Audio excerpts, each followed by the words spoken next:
بسم اللہ الرحمن الرحیم۔ السلام علیکم ورحمۃ اللہ وبرکاتہ۔ تناول اسلامک اسٹوڈیو سے خوش آمدید۔ اللہم صلی علی سیدنا و مولانا محمد وعلی آل سیدنا و مولانا محمد وبارک وسلم وصلی علیہ۔ معزز خواتین و حضرات، تناول اسلامک اسٹوڈیو سے آج ہم جو وظیفہ لے کر حاضر ہوئے ہیں وہ اس چیز کا ہے کہ اگر آپ دوائی کھا رہے ہیں، میڈیسن کھا رہے ہیں، لیکن کوئی افاقہ نہیں ہو رہا ہے، میڈیسن اثر نہیں کر رہی، تو اس سے متعلق ہے۔ تو بات بالکل ظاہر ہے، ہم مسلمان اس بات پر یقین رکھتے ہیں کہ کوئی بھی چیز ہو اس کے اندر شفا ڈالنے والی ذات اللہ تبارک و تعالیٰ کی ہے۔ تو اللہ تبارک و تعالیٰ کی طرف رجوع کر کے ہم اگر کوئی میڈیسن کھاتے ہیں، دوائی کھاتے ہیں، تو اللہ تبارک و تعالیٰ اس کے اندر شفا ڈالیں گے۔ لیکن اگر ہم صرف دوائی پر اعتقاد رکھتے ہیں کہ اس دوائی کے ذریعے سے ہمیں شفا ہوگی، تو یہ تو شرک خفی کے اندر آ جاتا ہے کہ مسبب الاسباب اللہ تبارک و تعالیٰ کی ذات ہے، کسی اور کو اس کے ساتھ یہ شریک ٹھہرانا ہو جائے گا کہ ہم دوائی کو شفا کا ذریعہ۔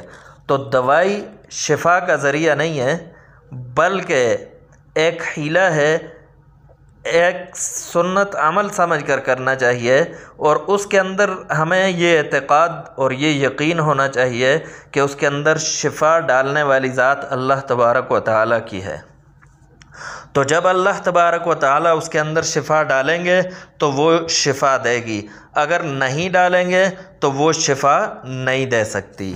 تو اس کے لیے ایک وظیفہ لے کر حاضر ہوئے ہیں کہ وظیفہ کچھ اس طرح ہے کہ آپ جب بھی دوائی کھائیں تو آپ پہلے اس پر یہ وظیفہ کر کے دم کر لیں اور پھر اس دوائی کو کھائیں۔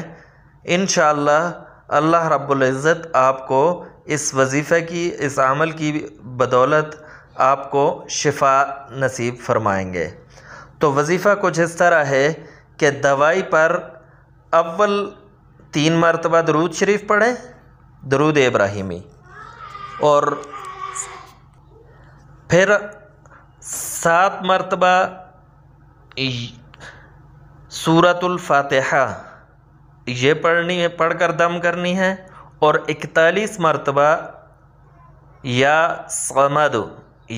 صمد یہ 41 مرتبہ پڑھنا ہے، اور آخر میں دوبارہ 3 مرتبہ درود شریف پڑھنا ہے۔ اب اس کو پڑھ کر دوائی پر دم کر کے پھر کھائیں، انشاءاللہ انتہائی سریع التاثیر ہو جائے گی۔ وہ دوائی اللہ رب العزت کے حکم سے شفا کا ذریعہ بنے گی۔ تو تناول اسلامک اسٹوڈیو سے آج کے لیے اتنا ہی، نیکسٹ ویڈیو میں دوبارہ حاضر ہوں گے، تب تک کے لیے دیجیے اجازت، اللہ حافظ۔